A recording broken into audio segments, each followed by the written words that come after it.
बिस्मिल्लाहिर्रहमानिर्रहीम। अस्सलाम वालेकुम। आज हम क्लास 9 की मैथमेटिक्स करेंगे। उसका यूनिट नंबर 4 जिसका नाम है फैक्टराइजेशन। और जो एक्सप्रेशंस हैं ये 6 एक्सप्रेशंस हैं, इसकी फैक्टराइजेशन होगी। जो एक्सरसाइज 4.1 है उसमें ये 6 टाइप्स की एक्सप्रेशन 6 टाइप्स की आपकी फैक्टराइजेशन है। ये एक्सरसाइज 4.1 है आपकी। और पहला क्वेश्चन करते हैं एक्सरसाइज 4.1 का क्वेश्चन नंबर 1। इस क्वेश्चन नंबर 1 में आपके 6 सम्स हैं, वो हम आज 6 सम्स करेंगे।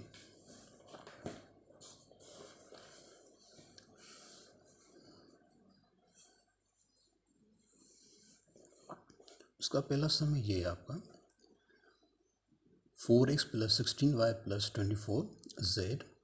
इसमें कॉमन फैक्टर निकालना है। ये जो पहली एक्सरसाइज 4.1 का पहला क्वेश्चन है, ये इस टाइप की फैक्टराइजेशन है। ये जो पहली है जिसमें सिर्फ हम कॉमन फैक्टर निकालते हैं। जो भी कॉमन फैक्टर होता है वो निकालते हैं सिर्फ। ये देखें, ये 4x + 16y + 24z। 3 टर्म्स हैं इस एक्सप्रेशन में। और आपका पहला टर्म है 4x, दूसरा 16y, तीसरा है 24z। 4 की टेबल, अब ये जो कोफिशिएंट्स हैं ये 3, 4 की टेबल 16 पर भी जा रही है परफेक्ट, 24 पे भी परफेक्ट जा रही है। तो इसका मतलब है 4 इसमें कॉमन फैक्टर है। ये वेरिएबल्स हैं x, y, z, ये तीनों अनलाइक टर्म्स हैं। अनलाइक है, इसका मतलब कॉमन फैक्टर इन 3 वेरिएबल्स में कोई भी नहीं निकलेगा, सिर्फ कॉमन फैक्टर 4 ही निकलेगा आपका। जो बकाया टर्म्स बचे वो ब्रैकेट में लिखेंगे। 4 कैंसिल हो गए, सिर्फ x बचा। 4 की टेबल 16 पर 4 टाइम्स जाती है और y भी सेम लिखेंगे। इसी तरह 4 की टेबल 24 पर 6 टाइम्स जाती है आपकी, और z भी सेम टू सेम लिखेंगे। सिर्फ 4 कॉमन फैक्टर है आपका, ये आंसर हो गया इसका। इसी तरह क्वेश्चन नंबर 2 है, वो है x² + 3 x² y + 4 x² y² and z। पहले टर्म को कोफिशिएंट है 1, इसका कोफिशिएंट है 3, इसका कोफिशिएंट है 4। कोई भी कॉमन फैक्टर कोफिशिएंट्स में नहीं निकल रहा। तो वेरिएबल्स पे आते हैं। ये x² है, ये भी x² है, ये भी x² है। तो इसका मतलब इन तीनों टर्म्स में जो कॉमन फैक्टर है आपका x² है। y है, इधर भी y² है तीसरी टर्म में। लेकिन फर्स्ट टर्म में आपका कोई भी ऐसा वेरिएबल नहीं है y या z जो कॉमन फैक्टर निकले, सिर्फ एक ही निकलेगा x²। बकाया जो टर्म्स बचे तो वो लिखेंगे। x² कैंसिल हो गया दोनों, तो इधर आपका ब्रैकेट में बचेगा 1, 3 सेम टू सेम वैसे ही लिखना है आपको। x² ये दोनों टर्म्स कैंसिल हो गए, y बचा। 4 भी सेम टू सेम आप लिखेंगे। x² कैंसिल हो गए और y² बचा आपका एंड z बचा। सिमिलरली ये तीसरा सम है क्वेश्चन नंबर 1 का आपका।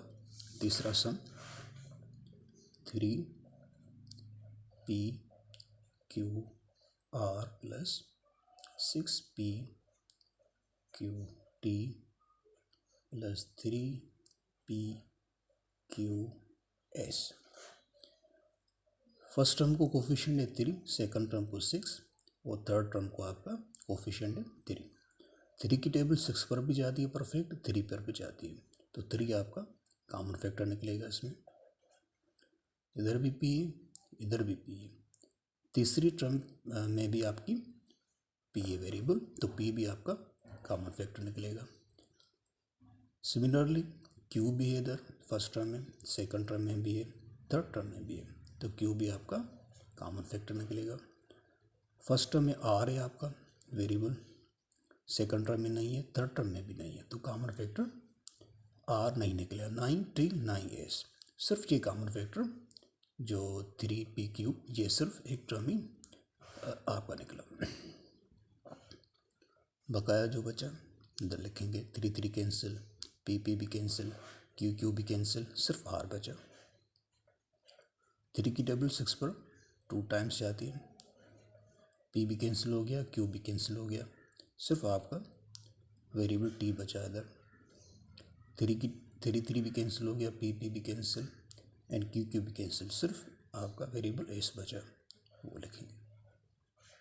ये भी हो गया आपका क्वेश्चन नंबर 1 का सम नंबर 3। और ये क्वेश्चन नंबर 1 का सम नंबर 4, वो है आपका 9q r round bracket start s² plus t² round bracket over plus 18 q² r² round bracket start s² plus t²। ये देखिए 2 टर्म्स इसमें, एक ये टर्म है, एक ये टर्म है। 9 की टेबल 18 पे परफेक्ट जाती है, तो इसका मतलब है 9 कॉमन फैक्टर निकलेगा। यहाँ भी क्यू है, यहाँ भी क्यू है, तो इसका मतलब क्यू भी यहाँ कॉमन फैक्टर निकलेगा। ये आर है, ये r² है। अब ये आर है, ये r² है, इसमें कॉमन फैक्टर आपका आर है। विद रिस्पेक्ट एक्सपोनेंट जो लोएस्ट वेरिएबल होता है वो कॉमन फैक्टर निकलता है, वो विद रिस्पेक्ट एक्सपोनेंट ये लोएस्ट टर्म है, ये लोएस्ट आपका वेरिएबल है, ये निकलेगा बाहर आर। ये s² प्लस t² है, ये भी s² प्लस t² है, ये भी कॉमन फैक्टर है आपका, ये भी बाहर आप लिखेंगे। जो बकाया टर्म्स आपके बचे वो आपको राउंड ब्रैकेट में आपको लिखने हैं।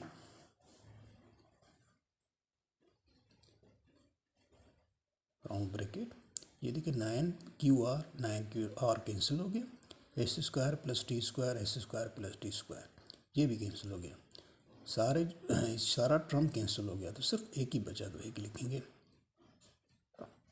9 की टेबल 18 पर 2 टाइम्स जाती है, q कैंसिल हो गया, ये आपका r² है और ये r है, ये आपकी 2r है, ऐसे एक r कैंसिल हो गई, तो आपकी सिर्फ एक r बचे, वो आप इधर लिखेंगे। s² प्लस t² और s² प्लस t² ये भी कैंसिल हो गया, तो आपके सिर्फ ये जो 1 + 2r ये टर्म्स बचे, एक ब्रैकेट, ये भी हो गया।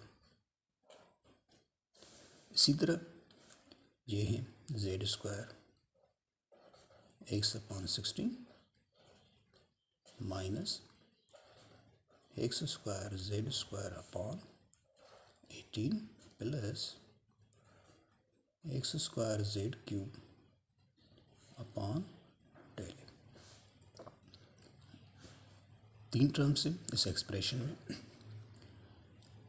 देखिए यहाँ भी z² है, यहाँ भी z² है और यहाँ z³ है। विद रेस्पेक्ट टू एक्सपोनेंट जो लोएस्ट टर्म है आपका वो z² है, वो कॉमन फैक्टर निकलेगा आपका। सिमिलरली ये x है, ये x² है, ये भी x² है। विद रेस्पेक्ट टू एक्सपोनेंट जो लोएस्ट टर्म होगा वो आपका कॉमन फैक्टर निकलेगा, लोएस्ट जो वेरिएबल होगा वो आपका कॉमन फैक्टर निकलेगा, वो ही आपका x। इसी तरह z स्क्वायर, ये z³ है, इधर भी z² था, तो हमने विद रेस्पेक्ट एक्सपोनेंट जो लोएस्ट वेरिएबल था वो z² बाहर निकाला कॉमन फैक्टर। इसी तरह आपका x² है, ये भी x है। With respect variable, with respect to exponent जो लोएस्ट आपका वेरिएबल है वो x था, वो भी हमने कॉमन फैक्टर बाहर निकाला। इसी तरह ये 16 है, ये 8 है, ये 12 है। 4 की टेबल देखें, इसके ऊपर भी जा रही है, इसके ऊपर भी जा रही है, इसके ऊपर भी जा रही है, वो 4 भी आपका कॉमन फैक्टर निकलेगा। बकाया टर्म्स जो बचें वो ब्रैकेट में लिखेंगे। जेड स्क्वायर कैंसिल, एक्स भी कैंसिल। 4 की टेबल 16 पर 4 टाइम्स जाती हैं, तो हम लिखेंगे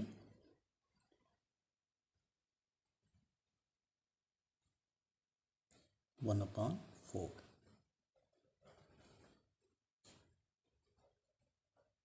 माइनस जेड स्क्वायर और ये जेड स्क्वायर ये कैंसिल हो गए, और ये एक्स स्क्वायर ये एक्स है, एक एक्स कैंसिल हो गई तो एक एक्स बची आपकी, अपान 4 की टेबल 8 पर 2 टाइम्स जाती हैं तो 2 लिखेंगे इधर। 4 प्लस जेड स्क्वायर ये जेड क्यूब है, ये जेड है 3 आपकी, ऐसे जेड मल्टीप्लाई बाय जेड, इसमें से 2 जेड आपकी कैंसिल करनी है ऐसे, तो आपकी एक जेड बची वो इधर लिखेंगे। ये एक्स स्क्वायर है ये एक्स है, एक एक्स कैंसिल करेंगी तो एक एक्स आपकी बचेगी, वो इधर लिखेंगे। और 4 की टेबल टेलर पर 3 टाइम्स जाती हैं तो 3 यहाँ लिखेंगे आपका। सिमिलरली क्वेश्चन नंबर 1 का क्वेश्चन नंबर 1 का सम नंबर 6 है आपका a x minus y minus a square b x minus y plus a square b square round bracket start x minus y. ये देखिए 3 टर्म्स हैं इसमें, ये कॉमन फैक्टर आपका एक निकल रहा है, आपका कॉमन फैक्टर निकालेंगे ए। सिमिलरली एक्स माइनस वाई भी आपका कॉमन फैक्टर है, वो भी निकालेंगे।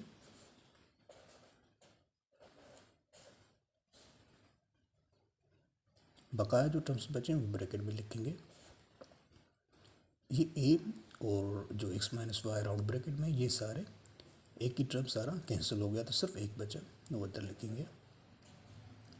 और ये ए स्क्वायर है ये एक ए कैंसिल करेंगे तो ए बचेगी, एक ए बचेगी। और बी भी एक्स माइनस वाई ये कैंसिल हो गए। इसी तरह ए स्क्वायर है ये एक ए कैंसिल करेंगे तो एक ए बची आपकी, और बी स्क्वायर और एक्स माइनस वाई कैंसिल हो गए। ये आपका आंसर आ गया।